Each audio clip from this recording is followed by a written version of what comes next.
It's been a while. I'm so sorry. It's been a lot of tight schedules these days. Recently, I've been very engaged. I've been busy. That is why I'm so sorry. It took us some time to come back to the camera.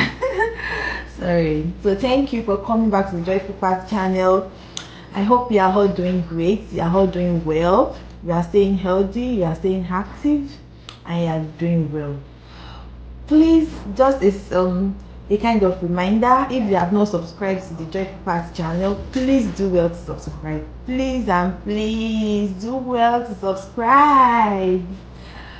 Subscribe to our channel. Please do well to share this channel to your friends, to your colleagues, to anyone around you that you know. Please share, like our videos, and please comment. Yeah. Thank you so much. So today on this platform we are going to be discussing a very important topic, which is on peptic ulcer disease. Yes, peptic ulcer disease. Stay tuned.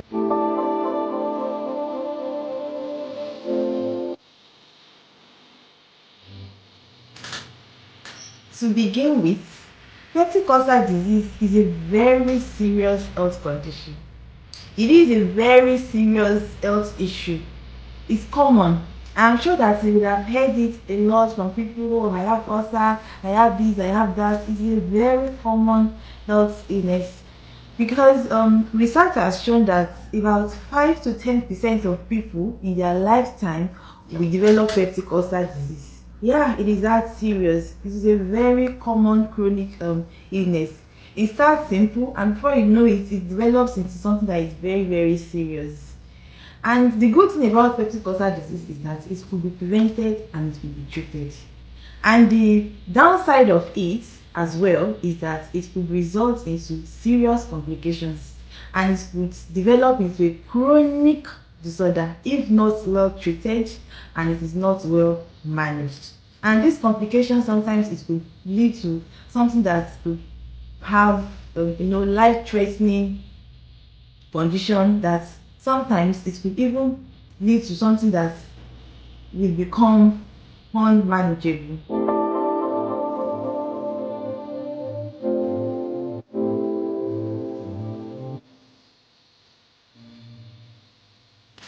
Peptic ulcer, if left untreated, it could develop into a chronic condition that will become life-threatening. So that is the severity of this condition. That is why we need to be well informed so that we could know how we could prevent it in the first place, and if probably you already have this disease, how you can get treated on time and prevent it from resulting into complications. So what exactly is peptic ulcer? Just as the name implies, peptic ulcer, peptic refers to stomach, and ulcer, it is a form of soreness in the stomach. Although we have stomach ulcer and duodenal ulcer, so it depends on the location in which this soreness occurs. It could be in the stomach. If it's in the stomach, then it is peptic ulcer. And if the soreness happens or develops in the duodenum, then it is referred to as duodenal ulcer.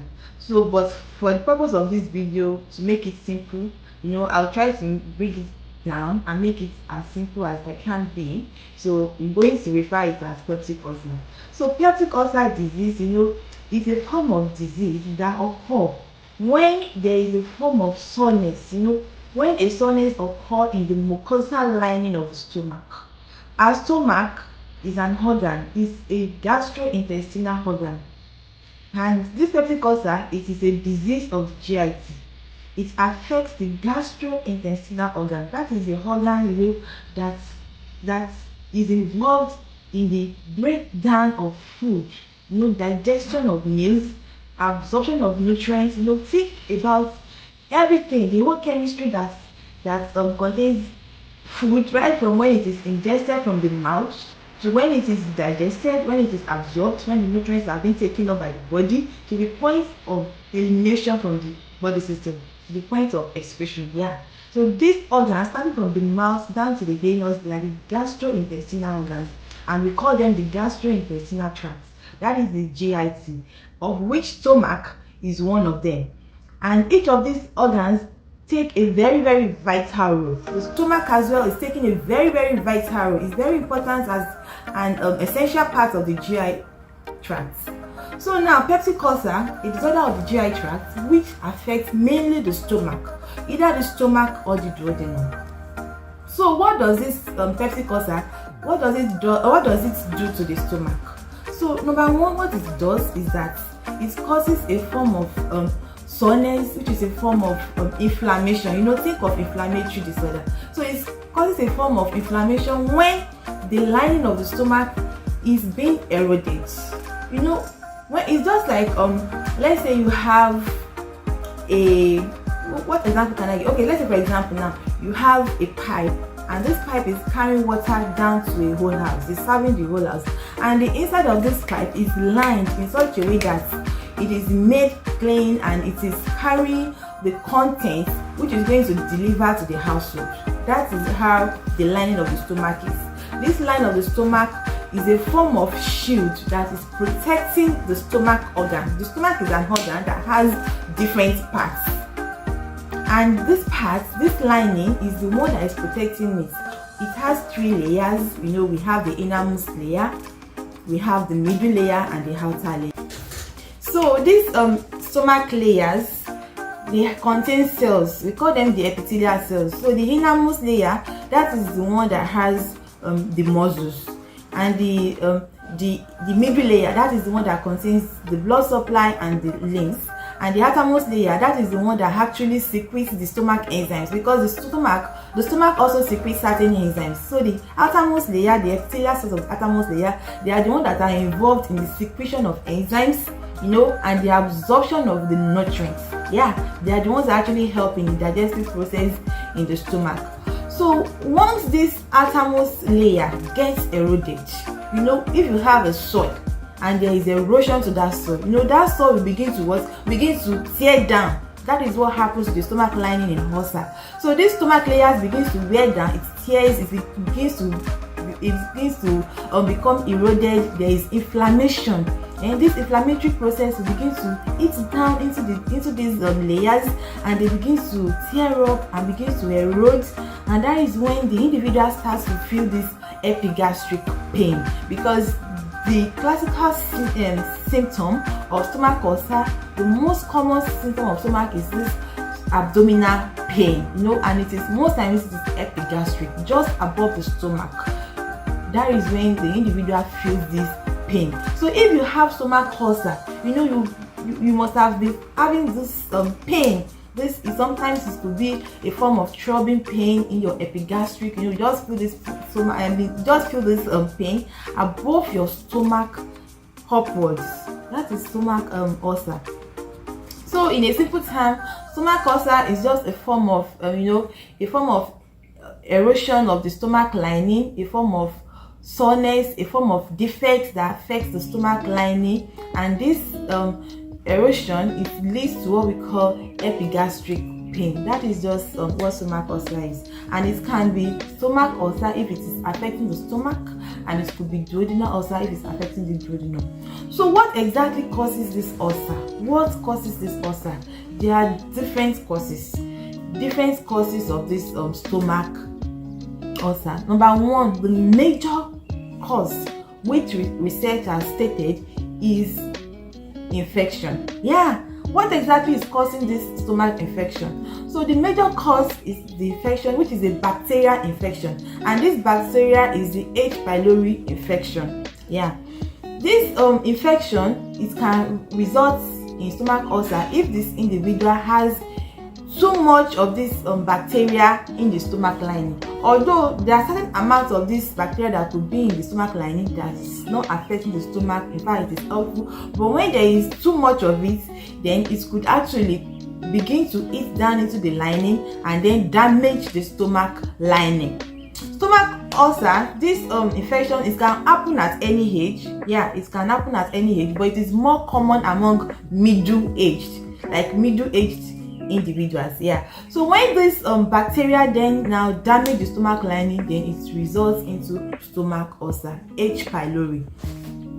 Another cause of stomach ulcer is stress. Yeah, when there is too much stress, it could be physiological stress from an underlying illness in the body. Maybe there's an underlying disease condition that is not being well managed, or that is being managed but is affecting all other metabolic process in the body. It could also lead to stomach ulcer. Yeah, so we have the H. pylori infection, we have stress disorder, not properly managing stress levels. It could actually disrupt the chemistry of the stomach, and all these things can lead into stomach ulcer.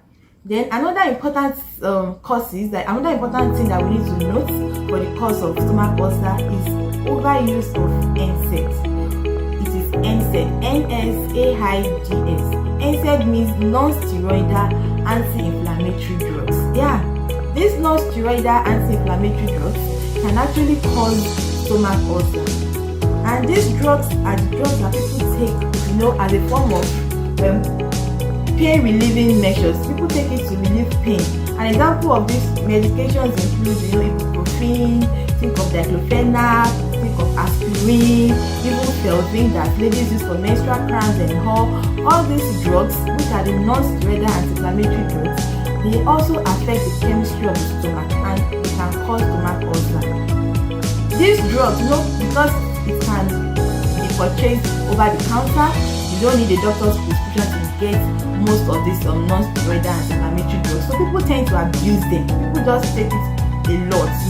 Any small thing, before you know it, you already go to a store and have this drug, and before you know it, you just take it over time. It's not as if when you take it now, immediately you develop stomach ulcer. But if you overuse this medication, if you take it for a very long time, you are exposing the lining of your stomach to a form of damage.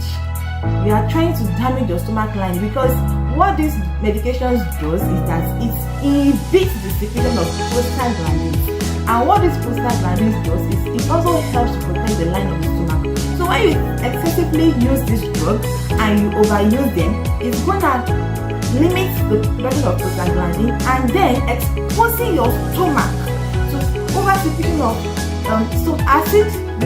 Stomach produces hydrochloric acid, and then you are disrupting the whole chemistry of the stomach and your duodenum. And before you know it, the stomach begins to do what? It begins to tear down. It begins to have a form of open sore, and it begins to have inflammatory process and all. And before you know it, stomach ulcer sets in. Yeah, that is the cause of stomach ulcer that you can talk of is use of alcohol and smoking. Yeah, substance abuse. People over time they are being exposed to cigarette smoking, alcohol. All these things can also affect the lining of the stomach and also lead to stomach ulcer. So those are the causes of stomach ulcer. And then what are the complications? Certain complications can set in when stomach ulcer is not identified promptly and it is not well managed. Probably there is no prompt treatment, or it's occurring over time. It will lead to certain complications. And the most dangerous complication of stomach ulcer is bleeding. Yeah, it will lead to stomach bleeding. When this soreness becomes severe and it turns out to become chronic, when something is just tearing down, there's a form of erosion, it's being eroded rather, there's a form of inflammatory process going on in the stomach, in the duodenum. Before you know it, all these epithelial layers I mentioned earlier that are lining the mucosa of the stomach, these layers begins to shed all those internal layers, and they begin to bleed.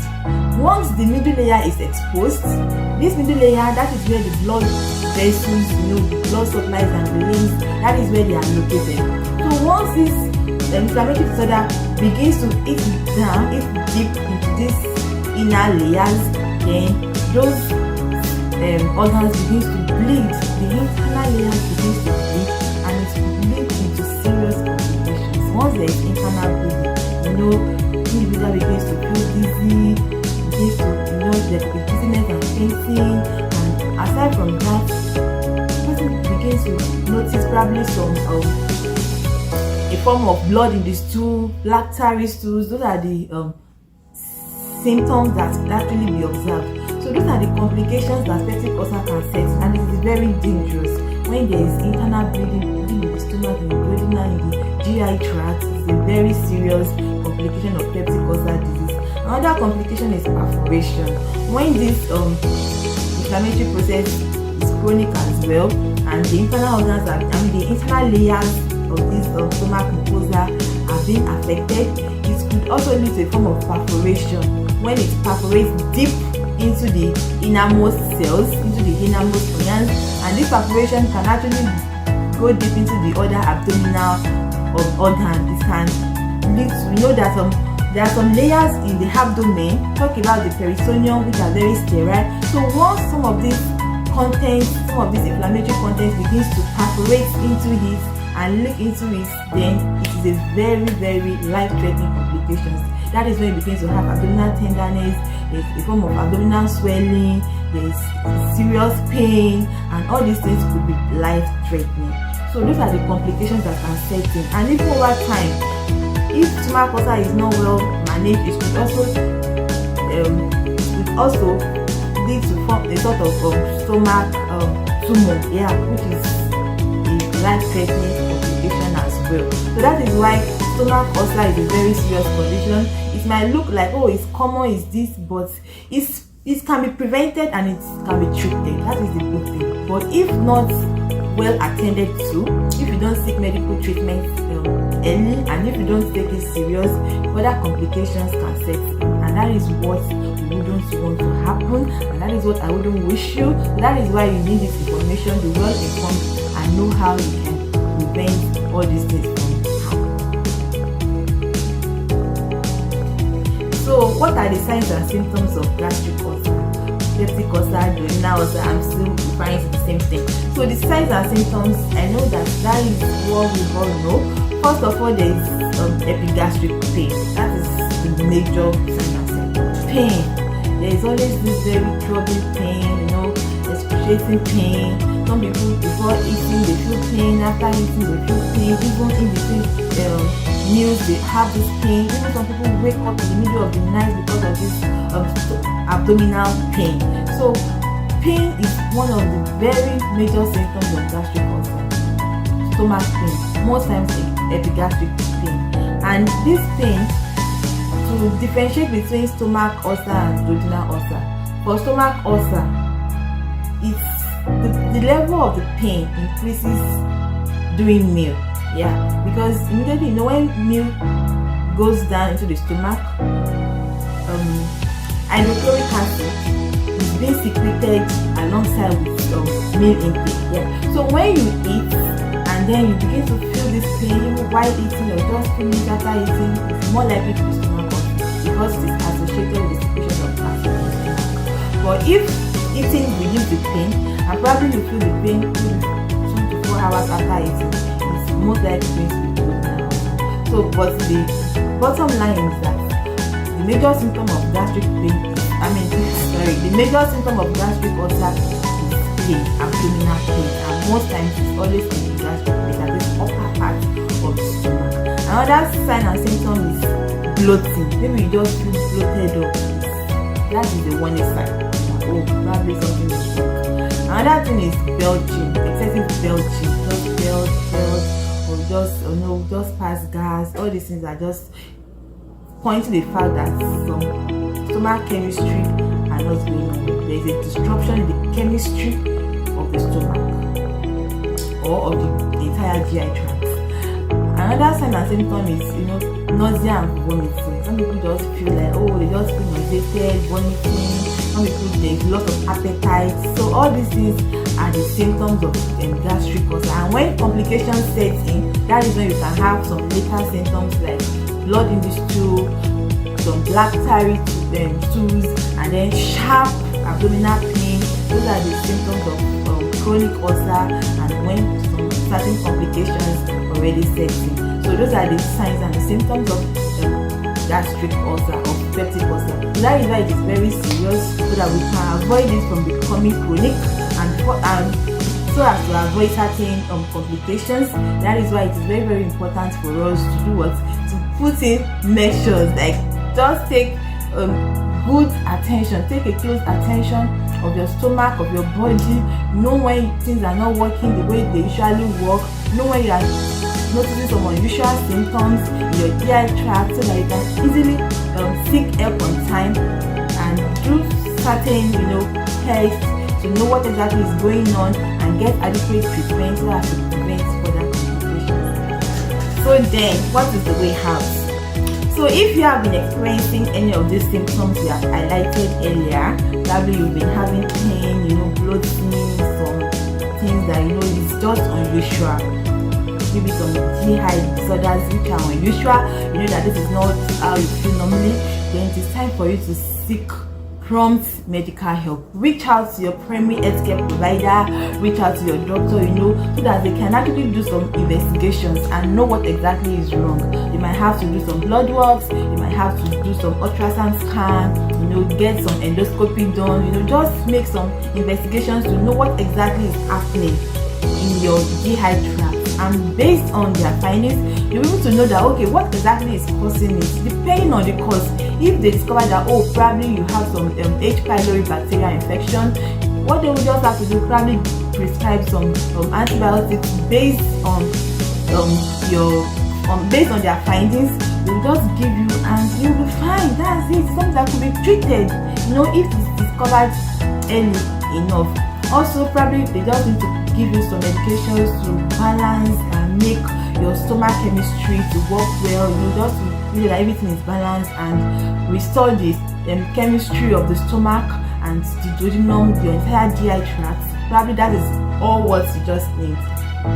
And if it is stress, just work on your stress, reduce your stress levels, try to look into your schedule and manage your stress well, and before you know it will be fine. So those are the things that you need to do. Just make sure that you reach out, seek medical help on time so that you can be well diagnosed and be well treated. It's something that could actually be treated.